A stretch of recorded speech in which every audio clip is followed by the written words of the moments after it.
નમસ્કાર વિદ્યાર્થી મિત્રો, કેમ છો બધા? મજામાં?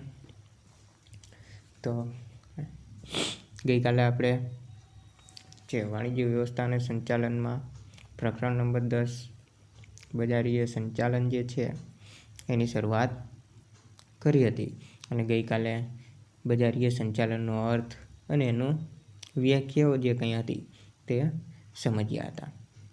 આજે આપણે બજાર પ્રક્રિયાના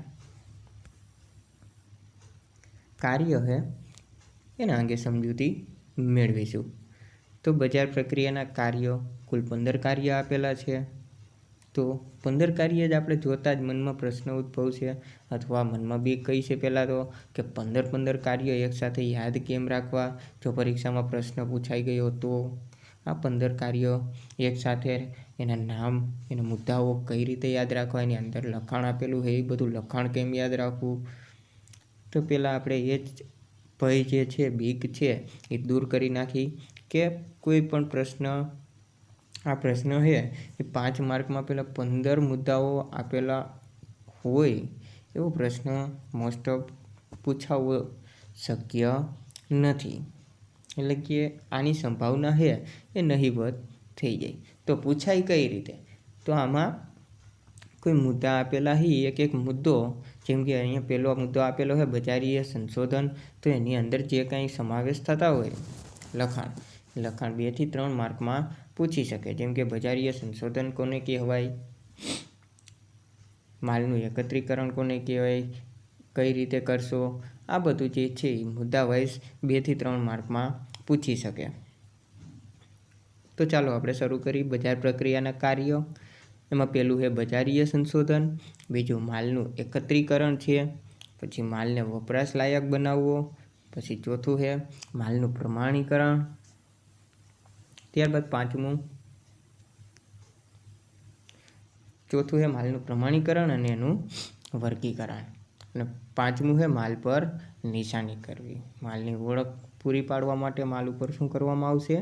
નિશાની કરવામાં આવશે. છઠ્ઠું છે કિંમત નિર્ધારણ. કિંમત નિર્ધારણ એટલે શું કરવું? નક્કી કરવું થાય. પછી માલનું પેકિંગ કરવું, માલનો સંગ્રહ કરવો, ત્યારબાદ છે વાહન વ્યવહાર. તો સંગ્રહ કરેલ માલને ગ્રાહક સુધી પહોંચાડવા માટે શેની જરૂર પડશે? વાહનની, એટલે માટે વાહન વ્યવહાર. ત્યારબાદ છે માલનો વીમો. જો વાહનમાં આપણે માલને લઈ જતા હોય તો નુકસાની જવાની પણ શક્યતા રહે, માલ તૂટી જવાની સંભાવના રહેતી હોય, રસ્તામાં ચોરી થવાની અથવા આગથી નાશ થવાની અનેક સંભાવનાઓ રહેલી છે, જોખમના તત્વો રહેલા છે. તેથી માલ ઉપર શું લેતા હોય છે? અત્યારે દરેક ધંધાકીય એકમો માલ ઉપર વીમો લેતા હોય છે. ત્યારબાદ છે નાણાકીય વ્યવસ્થા. 12મું છે જાહેરાત.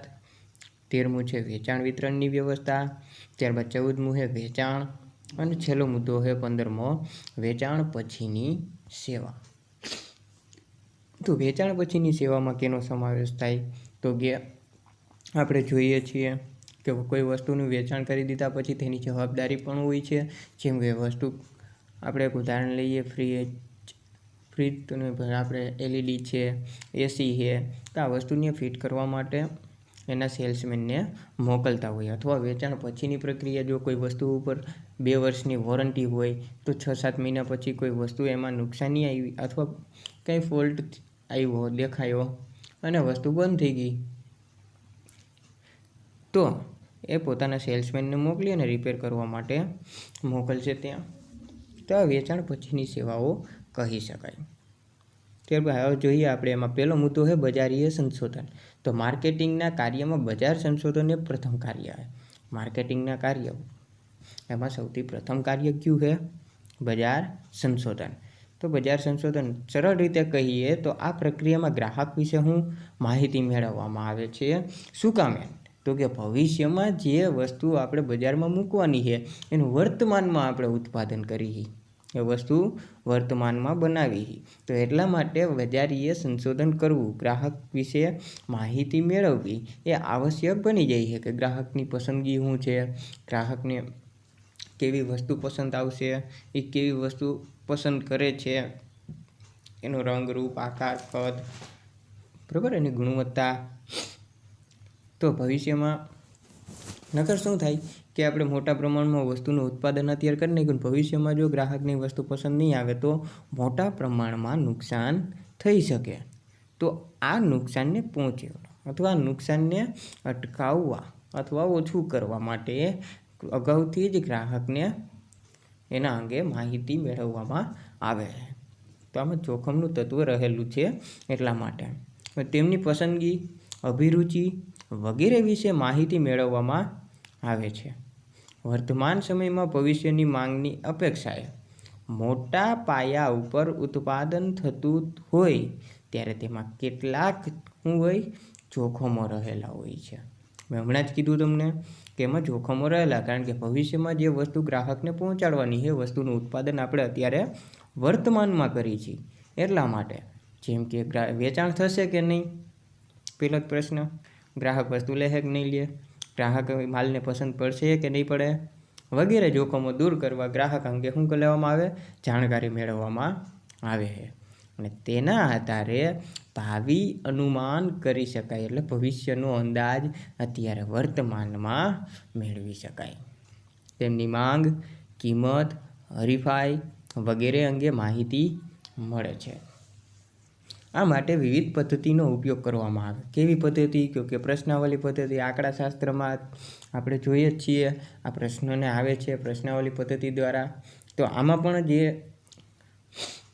વેપારીઓ છે, ઉત્પાદકો છે, એ પોતાના ગ્રાહકોને પ્રશ્નાવલી દ્વારા અમુક પ્રશ્ન પૂછવામાં આવે. જેમ આપણે ઉદાહરણ લઈએ તો સાબુ બનાવતી કંપની હોય, બરાબર, તો એને કેવો સાબુ પસંદ, ગ્રાહકને આ પ્રશ્નાવલી મોકલવામાં આવશે અને પૂછવામાં આવશે પ્રશ્ન કે તમને કેવો સાબુ પસંદ છે, એનો રંગ, એનો આકાર, એનો કલર, એનો ગંધ, એટલે કે આ જે સુગંધ હોય છે એ સુગંધ કેવી પસંદ છે વગેરે પ્રકારની માહિતી ગ્રાહકો પાસેથી મંગાવવામાં, પ્રશ્નાવલી સ્વરૂપે મંગાવવામાં આવતી હોય છે. નમૂના પદ્ધતિ સ્વરૂપે તો અમુક વસ્તુ સાથે જે વસ્તુ આપણે ભવિષ્યમાં તૈયાર કરવાની તેનું એક સેમ્પલ પહેલાં મોકલવામાં આવતું હોય છે. તો એ નમૂના પદ્ધતિ પણ આ બે પદ્ધતિઓ જે ઉપયોગ કરવામાં આવતી હોય છે, પ્રશ્નાવલી પદ્ધતિ અને નમૂના પદ્ધતિ. બીજું છે માલનું એકત્રીકરણ કરવું. તો ઘણીવાર માલ જુદી જુદી જગ્યાએ ઉત્પાદન થતો હોય, એક કરતાં વધુ સ્થળોએ માલનું ઉત્પાદન થતું હોય, તો ત્યારે આ માલને કોઈ મધ્ય સ્થળે એકઠો કરવામાં આવે છે, એટલે કે કોઈ એક સ્થળે ત્યાં ભેગું કરવામાં આવશે. આ જુદી જુદી જગ્યાએ જે માલ સામાન પડેલો છે એ તમામ માલ સામાન એક જ જગ્યાએ મૂકવામાં આવશે.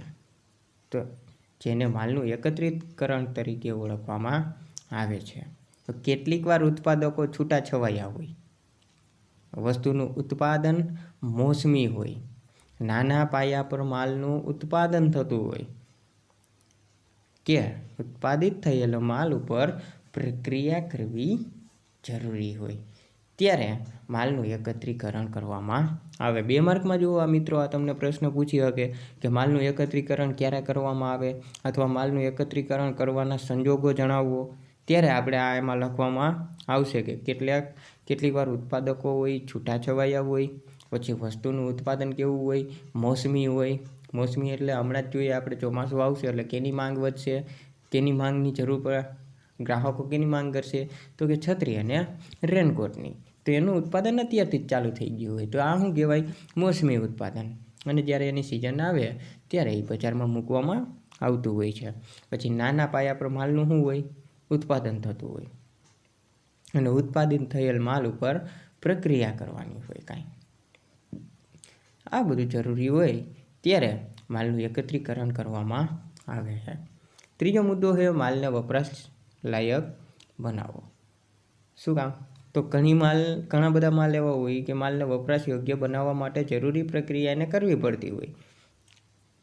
આ પ્રક્રિયામાં સામાન્ય રીતે કાચા માલના સંગ્રહ સ્થાને જ કરવામાં આવે છે. જુઓ, કાચો માલ જ્યાં એને રાખેલો હોય, ક્યાં રાખતા હોય મોટાભાગે ઉત્પાદકો કે વેપારીઓ પોતાનો કાચો માલ, તો ગયા ગોડાઉનમાં.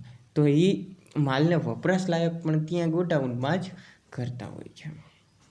એક ઉદાહરણ લઈએ, અત્યારે ઘઉંની સિઝન ચાલે છે, આપણે બધાને ખ્યાલ જ હશે, ઘરે ઘરે બધા ઘઉં ખરીદતી હાલતી હશે. તો હવે માલને વપરાશ લાયક બનાવવો એટલે કોઈ ઉત્પાદક વેપારી જે કોઈ છે, હવે ખેતરમાંથી ડાયરેક્ટ ઘઉં આવ્યા તો એ કેવા હશે? કાકરાવાળા એવા. અને ગ્રાહકોને એ ઘઉં પહોંચાડવા માટે એમને વપરાશ લાયક બનાવશે, એટલે કે એ ઘઉંમાં કાકરાને ફૂતરાને જે કાંઈ છે એને સાફ કરવામાં આવશે અને ત્યારબાદ એને ગ્રાહક સુધી પહોંચાડવામાં આવશે. તો અહીંયા પણ એ જ કીધું છે. તો માલને શું બનાવવામાં આવો? વપરાશ લાયક. અને માલ વપરાશ યોગ્ય બનાવતા તેની બજાર કિંમત વધી જાય છે. જો તમે કાકરાવાળાને એવા ઘઉં હોય તો એની કિંમત વધારે આપશો કે ભાઈ ઘઉં જે છે સાફ કરેલા હોય એની કિંમત વધારે આપ? એ બેની કિંમત અલગ અલગ થઈ જ જવાની છે ને. તો જે સાફ ઘઉં છે એની કિંમત ઓટોમેટિક વધી જવાની છે. તો અહીંયા પણ એ જ કીધું છે કે વપરાશ યોગ્ય બનાવતા એની બજાર કિંમત શું થઈ જાય છે? વધી જાય છે. ગ્રાહકની જરૂરિયાત મુજબ જ પ્રક્રિયા કરવામાં આવે તે જોવું જરૂરી છે. દાખલા તરીકે અનાજની સાફસૂફી કરવી, જે હમણાં જ આપણે કીધું, અને ફળને પકવવા વગેરે. તો કોઈ પણ કાચા ફળ પહેલાં તો આવેલા હોય તો એને પકવવાની પ્રક્રિયા કરતા હોય, ફળ પાકી ગયા બાદ જ ગ્રાહકોને વેચવામાં આવે છે, ગ્રાહક સુધી પહોંચાડવામાં આવે છે. ત્યારબાદ ચોથો મુદ્દો છે માલનું પ્રમાણીકરણ અને વર્ગીકરણ. તો માલનું પ્રમાણીકરણ એ એવી પ્રક્રિયા છે કે જેમાં માલ કેવો હોવો જોઈએ એના ધારાધોરણો નક્કી કરવામાં આવે. જેમ કે માલ માટેના જે ધારાધોરણો એમાં શેનો સમાવેશ? તો કે માલનું વસ્તુ છે એનું કદ કેવું હોવું જોઈએ, એનો રંગ કેવો હોવો જોઈએ, એનું રૂપ કેવું હોવું જોઈએ, એનો ગંધ, એની સ્વાદ, એના પોષક તત્વો વગેરે માટેના હોય છે આ ધારાધોરણો. ઘણી પેદાશમાં સરકારી પ્રમાણીકરણ પણ જરૂરી બને. જેમ કે સરકાર હસ્તક આપણે જોઈએ સરકારી પ્રમાણીકરણ કીધું ને, તો પેટ્રોલ છે, ડીઝલ છે, પછી સોનું છે, આ બધું સરકારી પ્રમાણીકરણ દ્વારા નક્કી, સરકારે નક્કી કરેલું હોય એ મુજબ એમાં પ્રમાણીકરણ કરવું પડતું હોય છે. ત્યારબાદ વર્ગીકરણનું કાર્ય પ્રમાણીકરણની સાથે જ કરવામાં આવે છે. જ્યારે પ્રમાણીકરણ કરવામાં આવે ને ત્યારે જ વર્ગીકરણ કરવામાં આવે. તો વર્ગીકરણમાં જુદી જુદી ગુણવત્તાનો માલ અલગ વર્ગીકૃત કરવામાં આવે. જો જુદી જુદી ગુણવત્તાનો માલ અલગ વર્ગીકૃત કરવામાં. પ્રમાણીકરણ શું હતું? તેનો રંગ ને રૂપ ને ગંધ ને સ્વાદ ને પોષક તત્વો એના નક્કી કરવામાં આવતા હતા. જેમ કે આપણે એક ઉદાહરણ લઈએ તો 10 રૂપિયાની ડેરી મિલ્ક આપણે લેવા જઈએ, બરાબર, ચોકલેટનું ઉદાહરણ લઈએ આપણે, તો 10 રૂપિયાની ડેરી મિલ્ક લેવા જઈએ તો બધી જગ્યાએ એક સરખી જ મળશે. તમને અત્યારે અહીંથી આપણે ઘર પાસેથી લ્યો, રાજકોટથી લ્યો, અમદાવાદથી લ્યો, કે પછી કોઈ આપણે ગુજરાતની બહાર આઉટ ઓફ સ્ટેટ વયા જાય, મહારાષ્ટ્રમાં લ્યો, દિલ્હીમાંથી લ્યો, કોઈ પણ જગ્યાએ લ્યો 10 રૂપિયાની ડેરી મિલ્ક, તો એ જેટલી આવતી હોય એટલી જ આવશે. જે કાગળમાં આવતી હોય એ જ કાગળમાં આવવાની છે. તો એનો અગાઉથી જ એનો રંગ, રૂપ, ગંધ, સ્વાદ બધું નક્કી કરેલ હોય છે. એ પ્રમાણીકરણ થયું. વર્ગીકરણ તો આપણે જોઈએ તો એનું પણ એક ઉદાહરણ લઈએ તો આણંદમાં આપણે અમૂલ ડેરી આવેલી છે, બરાબર. તો અમૂલ ડેરીમાં જે કંઈ વસ્તુ દૂધ ઉત્પાદિત ડેરી છે, તો પોતાના વસ્તુ જે દૂધ વેચે છે તો એને આપણે જોઈએ તો દૂધના પણ એને વર્ગીકૃત કરી દેવામાં આવ્યા. જેમ કે અમૂલ ગોલ્ડ, અમૂલ શક્તિ, અમૂલ ટી ટોપ, આ બધા દૂધને પોતાની ગુણવત્તાના આધારે અલગ અલગ વર્ગીકૃત કરવામાં આવેલા છે. તો આપણે ગ્રાહક તરીકે જે દૂધ ખરીદવા જઈએ અથવા દૂધ લેવા જઈએ ત્યારે અમૂલ ગોલ્ડ નામ ઉપરથી જેને ગુણવત્તાનો અંદાજ અથવા તો વિશ્વાસ ગ્રાહકને આવી જાય, અમૂલ ગોલ્ડ છે એટલે સૌથી બેસ્ટ છે. તેથી માલના વર્ગની કિંમત નક્કી થાય અને ગ્રાહક પાસે યોગ્ય કિંમત વસૂલી શકાય. માલના વર્ગીકરણ અને પ્રમાણીકરણના કાર્યને કારણે ગ્રાહકનો પેદાશી ગુણવત્તા ઉપર વિશ્વાસ વધે છે. અને ભારતમાં ખેત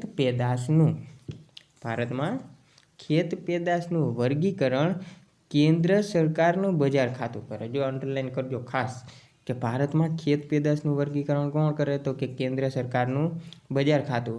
અને એનાથી પણ ખાસ કે ઔદ્યોગિક ઉત્પાદનોનું વર્ગીકરણ, ઔદ્યોગિક ઉત્પાદનોનું, ઓમાં ખેત પેદાશનું કીધું હતું તો ત્યાં કેન્દ્ર સરકારનું બજાર ખાતું આવતું હતું. અહીં ઔદ્યોગિક ઉત્પાદનોનું વર્ગીકરણ કીએ તો ભારતીય પ્રમાણ સંસ્થા હું ભારતીય પ્રમાણ સંસ્થા કરે, જેને કહેવાય BIS.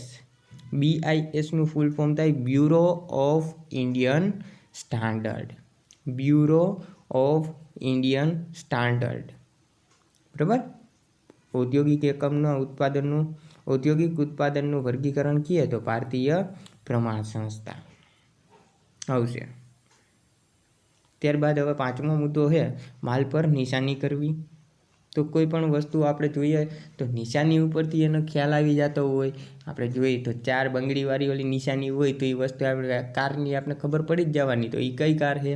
ઓડી કાર છે. તો નિશાની ઉપરથી પણ વસ્તુને ઓળખી જતા હોય છે ગ્રાહકો.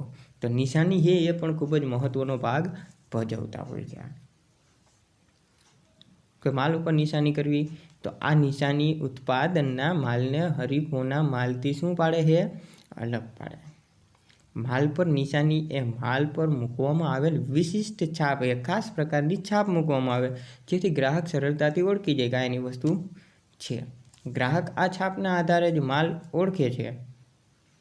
નિશાની કરેલ માલને કારણે ગ્રાહકો પડતા માલથી છેતરાતા નથી અને નિશાની કરેલ માલની જાહેરાત સરળતાથી શું થશે?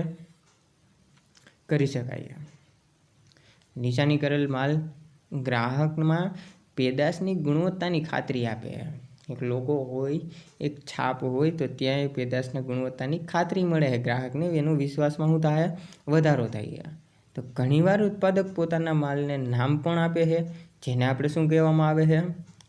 બ્રાન્ડ કહેવામાં આવે છે. અને આ બ્રાન્ડમાં કોઈ પણ નામ હોઈ શકે, નિશાની હોઈ શકે, નંબર હોઈ શકે, ઉત્પાદકનું નામ કે ચિત્ર પણ લઈ શકાય છે વગેરે. આ બધું માલને નિશાનીમાં આવે છે. તો આજે આપણે 5 મુદ્દા સમજ્યા. આવતા જે કે આગળના જે મુદ્દા આવે છે એ બધા આપણે આવતા લેક્ચરમાં સમજીશું. અસ્તુ. જય હિન્દ.